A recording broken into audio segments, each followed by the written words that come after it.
Buen día tengan todos ustedes. Sean bienvenidos a este espacio, Encuentro con la Palabra de Dios. Curso bíblico teológico impartido por el presbítero Pedro Gutiérrez Farías. Acompáñanos todos los sábados a las 11 de la mañana por este perfil de Facebook. Y recuerda, seguirnos a través de nuestros perfiles de Facebook como Diócesis de Ciudad Lázaro Cárdenas y Pedro Gutiérrez Farías. No te lo pierdas. Dichosos los que escuchan la palabra de Dios y la ponen en práctica. ¿Qué tal? Me da mucho gusto volverlos a saludar en este sábado, donde hoy vamos a continuar con el Evangelio de San Juan, ahora viendo la segunda parte. Y de una manera muy breve voy a tratar de decir algunas cosas que complementen algo referente al autor, a este libro. Y desde luego, pues también tendremos la oportunidad de seguir con esta colección de Lee la Biblia, que nos ayuda muchísimo a tener una idea clara de todo el Evangelio. Sean bienvenidos e iniciamos con nuestra oración. Señor, nos encontramos nuevamente haciendo esta transmisión. Te agradecemos por el regalo de la vida. Te pedimos que nos concedas dejar a un lado cualquier ocupación y poder estar atentos y poder participar de este encuentro con tu palabra, para que a través de este estudio podamos encontrarte a ti. Gracias, Señor, por la vida.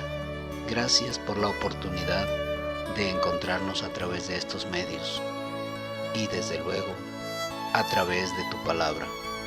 Ayúdanos pues a iniciar este tema de hoy con ese gozo y esa alegría de saber que no solo nos encontramos con un libro, sino contigo mismo a través de tu palabra. Gracias, Señor, porque eres bueno. Pedimos que nos asista la luz de tu Espíritu Santo para que podamos comprender mejor tu palabra. Que nos asista nuestra Madre, la siempre Virgen María, para que ella siempre esté abogando por nosotros, sus hijos. Ella siempre lo ha dicho: hagan lo que Él les diga. Y por eso ahora queremos comprender tu palabra para que realmente hagamos la voluntad de Jesús. Que el Señor nos ayude rezando con devoción el Padre Nuestro. Padre nuestro que estás en el cielo, santificado sea tu nombre. Venga a nosotros tu reino. Hágase tu voluntad en la tierra como en el cielo. Danos hoy nuestro pan de cada día. Perdona nuestras ofensas, como también nosotros perdonamos a los que nos ofenden. No nos dejes caer en la tentación, y líbranos del mal. Amén. Los invito para que ahora sí vayamos directamente al video de la colección Lee la Biblia, que de manera muy agradable y muy gráfica nos hace entender estos evangelios de la palabra de Dios, en este caso la segunda parte del Evangelio de San Juan. Veamos. El Evangelio según Juan. En el primer video vimos que Juan escribió este libro para declarar que Jesús es el Mesías, el Hijo de Dios, la encarnación de la palabra y de la gloriosa presencia de Dios, quien ha venido a revelar quién verdaderamente es Dios. Luego exploramos cómo Juan diseñó la primera mitad del libro para demostrar esta declaración. Jesús hizo señales milagrosas y declaraciones grandiosas acerca de sí mismo, de que Él es la realidad a la que toda la historia de Israel apunta. Sin embargo, todo esto genera controversia y los líderes judíos confrontan a Jesús por todas estas declaraciones. Y esto culminó con Jesús rindiendo su vida por su amigo Lázaro. Al acercarse a Jerusalén para resucitarlo, Jesús selló su destino. Una vez que el complot para asesinar a Jesús fue puesto en marcha, llegamos a la segunda mitad del libro. La primera parte se enfoca completamente en la última noche y las últimas palabras de Jesús a los discípulos, mientras intenta prepararlos para su muerte venidera. Jesús hace algo asombroso en la cena. Toma el rol de un sirviente común, arrodillándose para lavar los pies sucios de los discípulos, algo que en su cultura un rabí superior jamás haría por sus discípulos. Y Jesús dice que este es un símbolo del propósito de toda su vida, revelar la verdadera naturaleza de Dios como un ser de amor sacrificial y también como un símbolo de lo que Jesús está a punto de hacer al convertirse en un siervo y entregar su vida muriendo por los pecados del mundo. Esta acción le lleva a su gran mandamiento a los discípulos, que deben seguirle amándose los unos a los otros como Él los amó. Los actos de generosidad amorosa deben ser la marca de los discípulos de Jesús. Esto es lo que le mostrará al mundo quién es Jesús y por lo tanto, quién es Dios. A partir de aquí, Jesús empieza un largo discurso que concluye con una oración, y encontrarás que todo el conjunto es unificado por algunos temas recurrentes. Jesús dice una y otra vez que Él se irá, lo cual entristece a los discípulos, pero Jesús les dice que es lo mejor, porque eso significa que Él enviará al Espíritu, también conocido como el Consolador. Como humano, Jesús solo puede estar en un lugar a la vez. Pero el Espíritu puede ser la presencia divina y personal de Jesús en cualquier lugar y en cualquier momento. Y Jesús dice que el Espíritu hará varias cosas. Así que recuerda que para Juan, la deidad del único Dios consiste en esa relación de amor única entre el Padre y el Hijo. Jesús dice, el Espíritu es esa presencia personal de amor que vendrá a vivir en su pueblo y que los atraerá hacia el amor entre el Padre y el Hijo. Y así Jesús dice que sus discípulos son aquellos que permanecen en ese amor divino, así como los pámpanos están conectados a la vid. Él está aquí describiendo cómo el amor personal de Dios puede permear la vida de una persona, sanándola, transformándola y renovándola. Y hay más. El Espíritu también empoderará a los seguidores de Jesús para que lleven a cabo su misión en el mundo, de, primero que nada, cumplir el gran mandamiento de amar a otros a través de actos radicales de servicio. Pero Jesús también dice que la misión es llevar testimonio de la verdad, exponer y nombrar las maneras egoístas y pecaminosas en que los humanos se tratan unos con otros, y a declarar que en Jesús Dios salvó al mundo porque lo ama. Él ha abierto un nuevo camino para ser humanos de nuevo. Así que, finalmente, Jesús predice que habrá oposición. Justo como los líderes judíos lo rechazaron a Él, sus seguidores serán perseguidos. Pero les dice que no teman, porque Él ya ha conquistado y vencido al mundo. Ahora, ¿qué quiere decir Jesús cuando dice que ha vencido? Él no lo dice, pero esto nos lleva a la última sección del libro, donde Juan nos muestra cómo luce la victoria al estilo de Jesús. Los líderes judíos enviaron soldados donde estaban Jesús y sus discípulos para arrestar a Jesús. Y cuando los soldados preguntan, ¿quién de ellos es Jesús?, Él declara, yo soy. Y ellos caen de espaldas. Esto es brillante de parte de Juan. Estas palabras son la culminación de 2 grupos de 7 ocasiones en las que Jesús ha usado esa misma frase. Y todo esto resalta una de las declaraciones centrales de Juan acerca de Jesús. La palabra yo soy, o en griego, ego eimi, son la traducción del griego al hebreo del nombre personal del Dios del pacto que le reveló a Moisés en Éxodo 3. También se repitió muchas veces en Isaías, y Juan ha colocado estratégicamente 7 momentos en su narración donde Jesús dice, yo soy, seguido de alguna declaración asombrosa. Yo soy el pan de vida. Yo soy la luz del mundo, la puerta de las ovejas, el buen pastor, la resurrección, el camino, la verdad y la vida. La vid verdadera. Y Juan también ha diseñado otras 7 historias que tienen momentos claves donde Jesús simplemente dice, yo soy, haciendo eco de este nombre divino. Así que aquí, mientras Jesús es arrestado, es el irónico clímax de todas estas ocasiones, porque Jesús revela su nombre divino, su poder y su victoria precisamente en el momento que está entregando su vida. Después de esto, Jesús es sometido a juicio por sus grandes declaraciones acerca de ser el Hijo de Dios y el Rey de Israel. Primero delante del sumo sacerdote y después delante del gobernador romano, Pilato, quien tiene que tomar seriamente a cualquiera que sea acusado de llamarse el Rey de Israel. Y Jesús le dice a Pilato, mi reino no es de este mundo, lo que significa que Él es un rey y que su reino es para este mundo, pero que su sistema de valores es radicalmente diferente. Su redefinición del poder y la grandeza no se procede de este mundo. Más bien, estos valores se definen por el carácter de Dios que Jesús ha revelado a través de su reino, que opera inverso a los otros reinos, que es personificado por la cruz. Es el lugar donde el verdadero rey del mundo conquista el pecado y la maldad al dejar que éstos lo golpeen. Y Jesús obtiene la victoria sobre el mundo a través de un acto de amor sacrificial.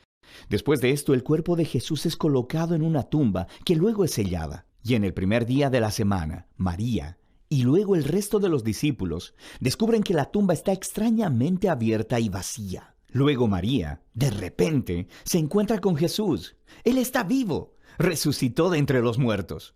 Ahora, la resurrección de Jesús se conecta con otro patrón de 7 en el Evangelio de Juan. Regresando a la boda en Caná, cuando Jesús convirtió el agua en vino, Juan nos dijo que esa era la primera señal de Jesús. Él también identificó la segunda señal, la sanidad del niño enfermo en el capítulo 4. Pero después de esto, Juan te deja que lleves la cuenta. Y si lo has hecho, habrás notado que la sexta señal fue la resurrección de Lázaro, la cual Jesús hizo a costa de su propia vida. Así que todas las señales apuntaban hacia esta séptima señal, la más grande de todas, en la culminación de la historia, la propia resurrección de Jesús. Esta demuestra la declaración de Jesús de que es el Hijo de Dios, el autor de toda vida, cuyo amor ha conquistado a la misma muerte. Después de la tumba vacía, Jesús se reúne con todos los discípulos y los comisiona, enviando al Espíritu como Él lo había prometido, para que ahora la misión que Él recibió de su Padre pueda continuar a través de ellos. Después de esto, el libro concluye con un epílogo que describe la misión continua en el mundo de los discípulos de Jesús. Algunos de ellos están pescando y no están capturando nada. Entonces Jesús se les aparece en la costa, pero ellos no lo reconocen, y Él les dice que echen su red al otro lado del bote. Y cuando le obedecen, capturan muchos peces, y es solo entonces que le reconocen como Jesús. Aquí Jesús está ofreciendo una imagen del discipulado que Él ordena.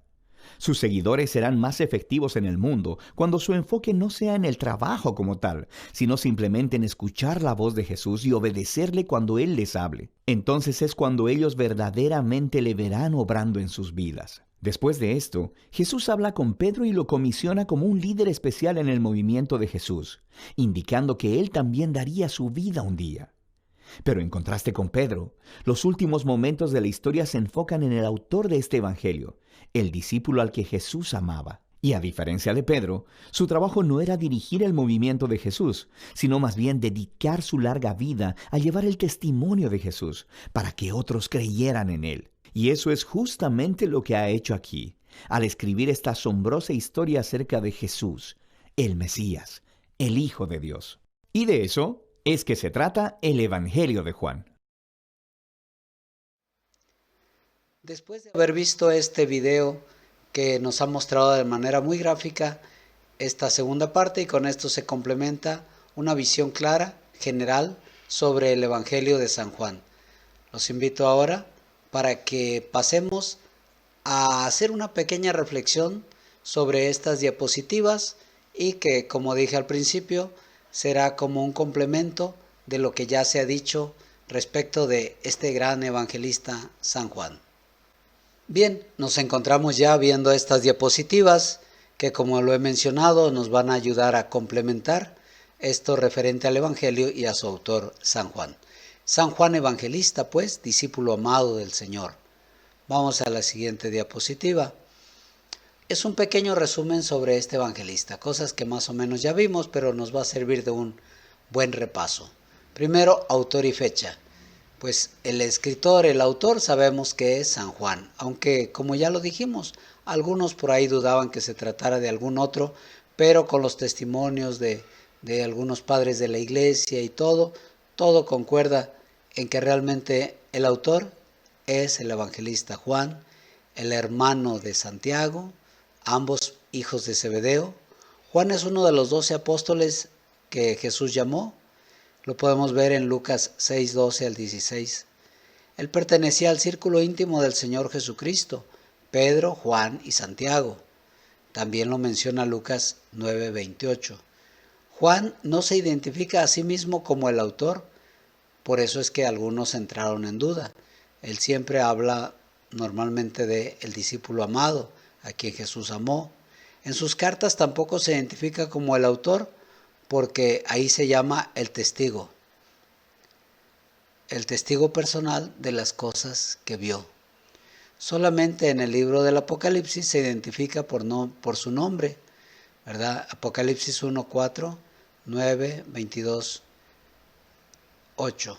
La fecha difícil de confirmar así con precisión, pero la mayoría de los teólogos está de acuerdo en que este evangelio fue escrito posteriormente a los otros tres, ¿verdad? Como sabemos, a los sinópticos, Mateo, Marcos y Lucas.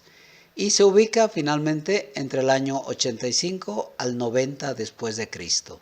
Esta es la fecha de su composición, en que fue escrito. Vamos a la siguiente. ¿Cuál es la audiencia? ¿A quién fue dirigido el evangelio? Aunque este evangelio hace referencia a muchas cosas judías, el contenido es claramente entendible por ambos, es decir, judíos y gentiles o paganos. Este evangelio pues es para estos dos grandes grupos, los judíos, que fue para quienes en primer lugar pues fue la revelación, y los paganos, a los cuales se dedicó Pablo con mayor entrega. Finalmente se decidió porque pues fue muy difícil entrar con los judíos, y de hecho para los mismos apóstoles que evangelizaron a los judíos les fue muy difícil, entre ellos pues Mateo, entre ellos pues Pedro, ¿verdad? Que se quedó definitivamente a evangelizar a sus paisanos. Bien, ¿cuál es el propósito de este libro, de este evangelio? El autor hace un claro propósito. El texto que vamos a leer es del mismo Juan 20 del 30 al 31. Dice: hizo además Jesús muchas otras señales en presencia de sus discípulos, las cuales no están escritas en este libro, pero estas se han escrito para que crean que Jesús es el Cristo, el Hijo de Dios, y para que creyendo tengan vida en su nombre. Este es el texto, ¿verdad?, de la palabra de Dios de este evangelio, 20 del 30 al 31. Este evangelio fue escrito para que sus lectores puedan creer que dos cosas nada más: Jesús es el Cristo, el ungido del Padre, o sea, el Mesías. Y dos, que todo aquel que cree en su nombre y le recibe, obtiene la vida eterna. Ahí está muy claro el objetivo de este evangelio: reconocer que Jesús es el Mesías, el enviado del Padre, y que todo aquel que cree recibe la vida eterna. Muy, muy claro, muy bonito resumen de su evangelio en estas dos afirmaciones. Los invito a que ahora hagamos una pequeña pausa y disfrutemos de este video.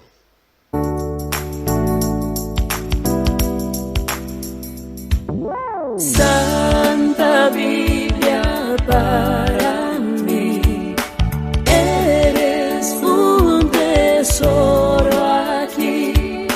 Tú contienes con verdad la divina voluntad.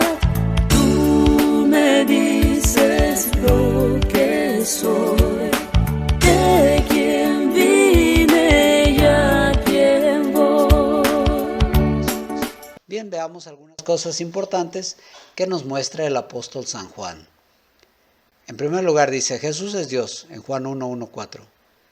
2. Jesús es el Hijo eterno, Juan 1:4 también.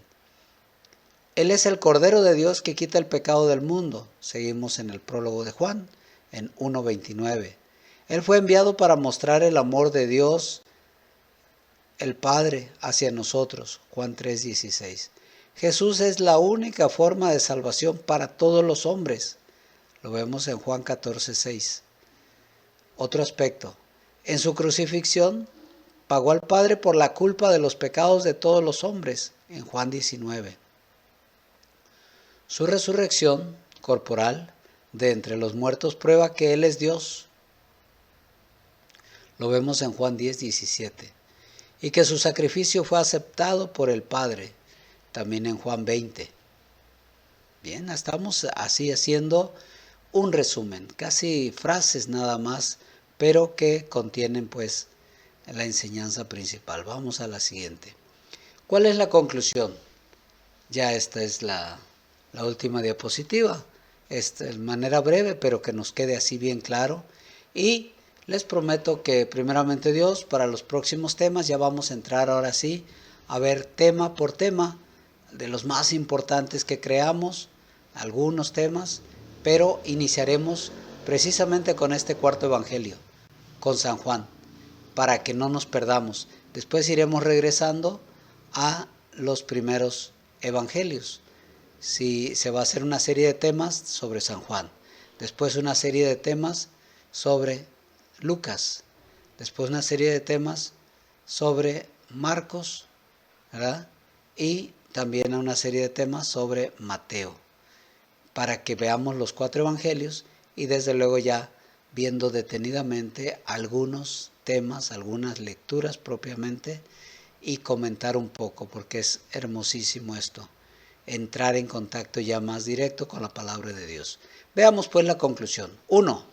La lectura de este evangelio nos da una maravillosa presentación de la persona del Mesías, de Cristo. 2. Vemos quién es Él. Es el Hijo eterno del Padre. 3. Él nos presenta a la persona del Padre. Solo por Jesús podemos conocer al Padre. 4. Lo que Jesús hizo, que fue dar su vida como el perfecto Cordero de Dios para pagar por la culpa de los pecados de todos los hombres. 5. ¿Por qué lo hizo? Para que los hombres pudieran ser salvados de la oscuridad del pecado y obtener la vida eterna. 6. Estudiar las ricas bendiciones de este libro, las palabras escritas, pueden guiar a un pecador perdido a tener vida eterna. Muy clara conclusión, y ojalá que esto nos ayude a crecer en la fe, como ya lo hemos dicho desde un principio, más que quedarnos en el puro estudio, análisis científicos, exegéticos, etc. Pretendemos más bien que con un estudio un poco serio, que nos ayude a entender bien, nos lleve a lo principal, que es a un encuentro con Cristo, con su persona, y desde luego a cambiar nuestra vida, a tomar nuevas actitudes, a convertirnos. Bien, pues con esto concluimos nuestras diapositivas. Hagamos ahora otra pequeña pausa para disfrutar de este otro video y podamos así mantenernos en esta atención, en esta alegría del encuentro con la palabra de Dios.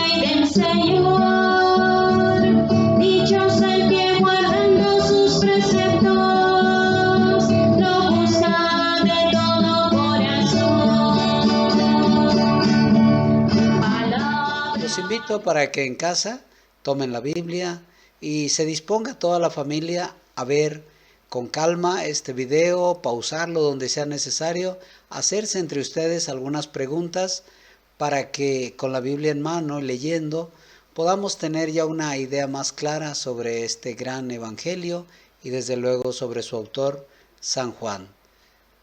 Ahora quiero invitarlos para que vayamos a la parte final de nuestro encuentro con la palabra de Dios, nuestro programa, haciendo precisamente la oración, que es la acción de gracias a Dios, porque nos concede tantas cosas tan hermosas, entre ellas poder meditar, escudriñar un poco la palabra de Dios.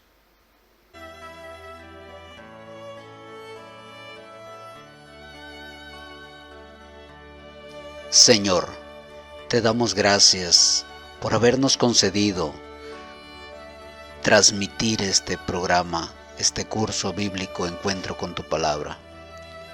Ayúdanos, Señor, a estar siempre atentos a tu voz, a meditar tu palabra, a escudriñar las Escrituras, a alimentarnos de ella cada día. Tú eres grande, Señor.